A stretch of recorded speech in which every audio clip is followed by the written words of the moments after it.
and welcome to Friday STEAM with the Warren County Library System. My name is Sandy Roberts, and I'm the Makerspace Coordinator for the library, which means normally I'm in our Makerspace at the Southwest branch, but right now with COVID-19, we're all staying home and staying safe. So instead, I'm bringing you programming here online. So you can find Friday STEAM on Facebook every week at 4 p.m. And then at 5 p.m. we have tool time. You can also check our schedule on warrenlib.org. Let me put that up for you, because our website has an event calendar and there are tons of great activities and events, music, story times, animals, all my fun STEAM and STEM and maker programs, lots of great items there. So make sure you're checking that calendar regularly and registering for those events. All right, so let's get started with today. Today, we are exploring penny boats. And by saying that, we're really looking at buoyancy and trying to understand how boats work. So we're going to use inexpensive materials to prototype that. But the idea is really to get a sense of how we can make the best possible boat for our project today. All right, so some simple materials that we're going to use. I knocked my beaker. Talk about that in a minute. I just have some regular old foil, aluminum foil, a pair of scissors, very helpful, as is a ruler, and of course, a pencil or pen. These are most important, the ruler, scissors, and pencil, if you want to compete with maybe your family on who can make the best possible boat. Because if you're going to compete, then you should all be using the exact same amount of foil to build your boat. And of course, you're going to need some pennies.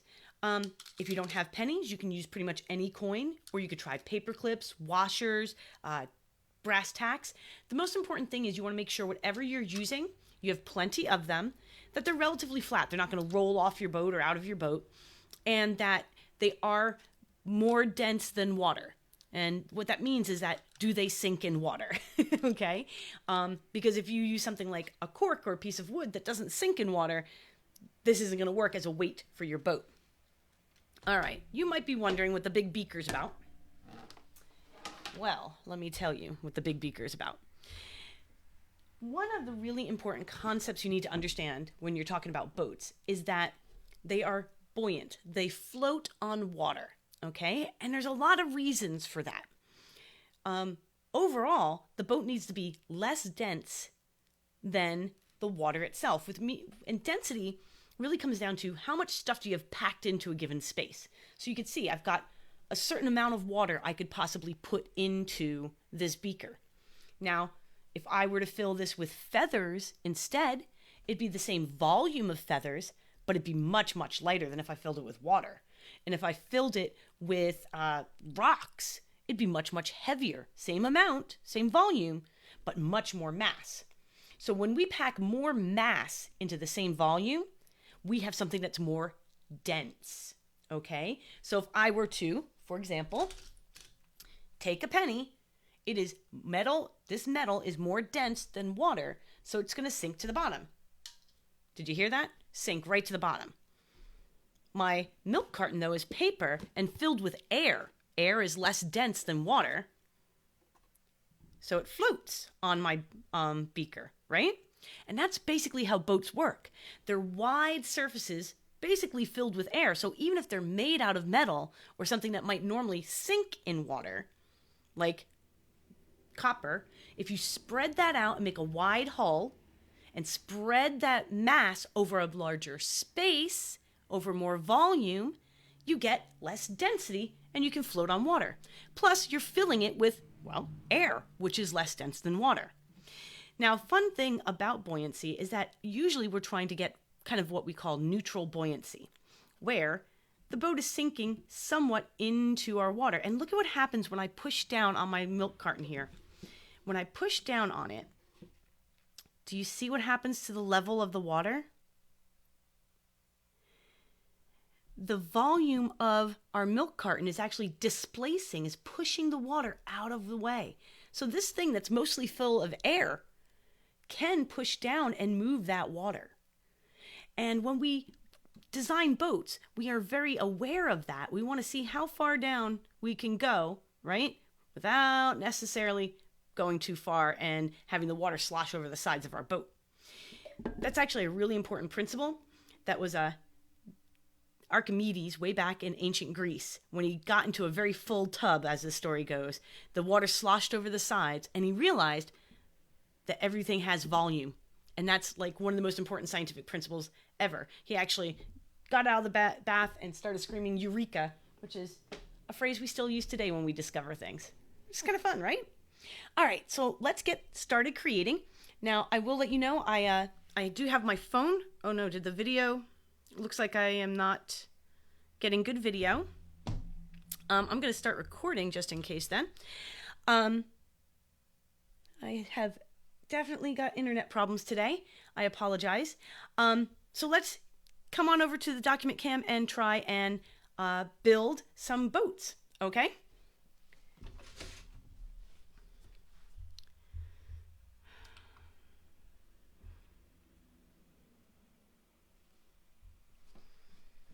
Alrighty, so here we are.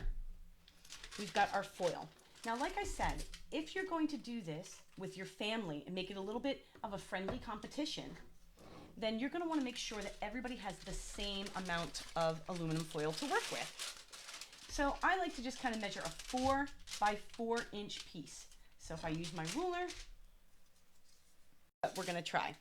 So I've cut a 4 by 4 inch piece, roughly, of foil, which isn't a lot of space, but it makes it easy to float in a bowl or anything like that. And then I'm going to fashion my boat. One of the easiest designs to get started with is a nice big flat-bottomed boat. Okay, and I'm just kind of, as you can see, I'm just making little corners, okay, as I go, making sides.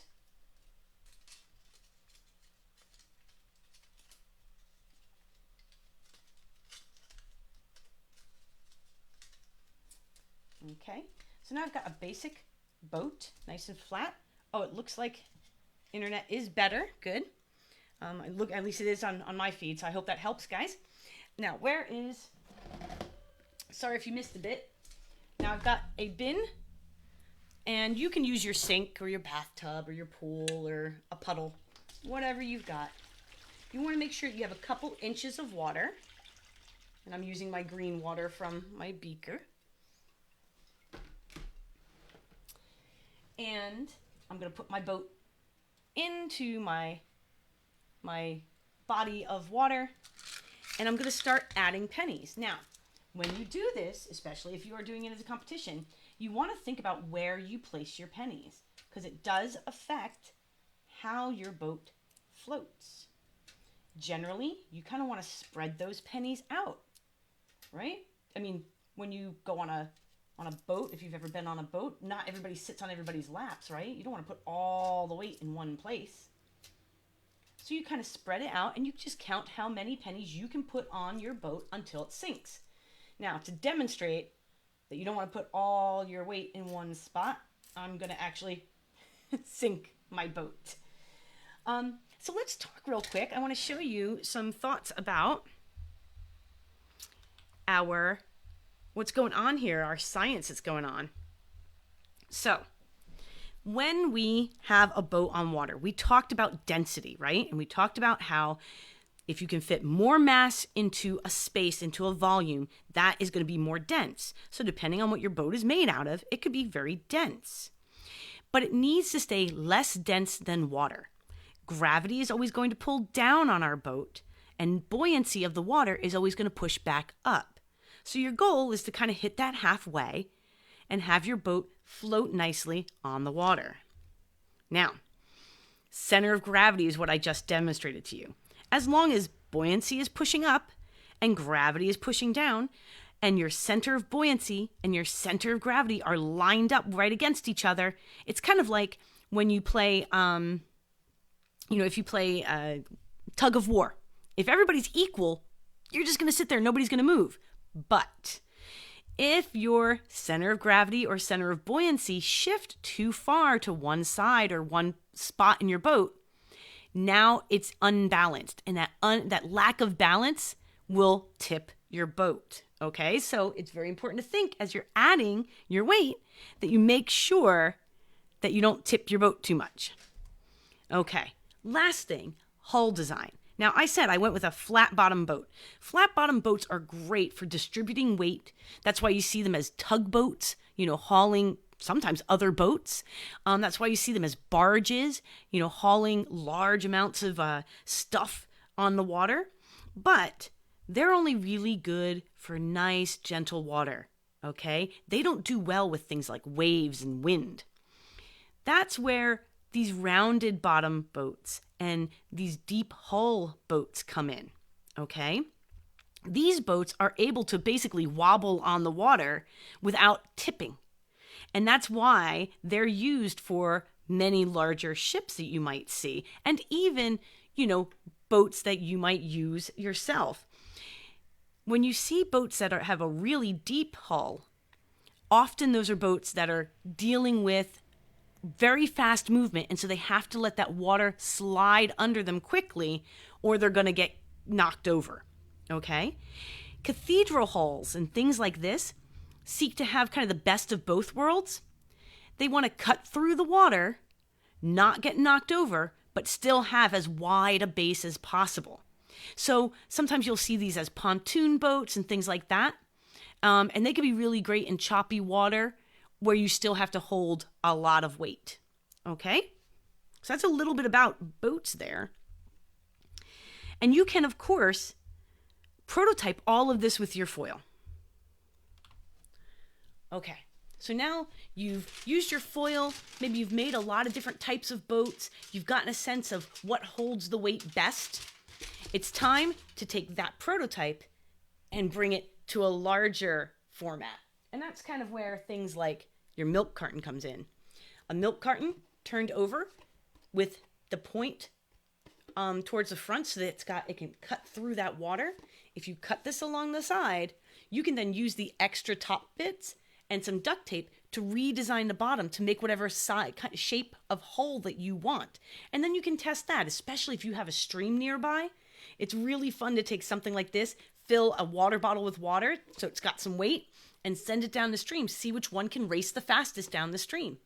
Or you could also try this in like a pool. You can all give it a push and see what happens. So these make great boat prototypes. But again, you want to maximize that use of that resistance bearing and that nicely shaped hull that you kind of have naturally with this kind of a bottle.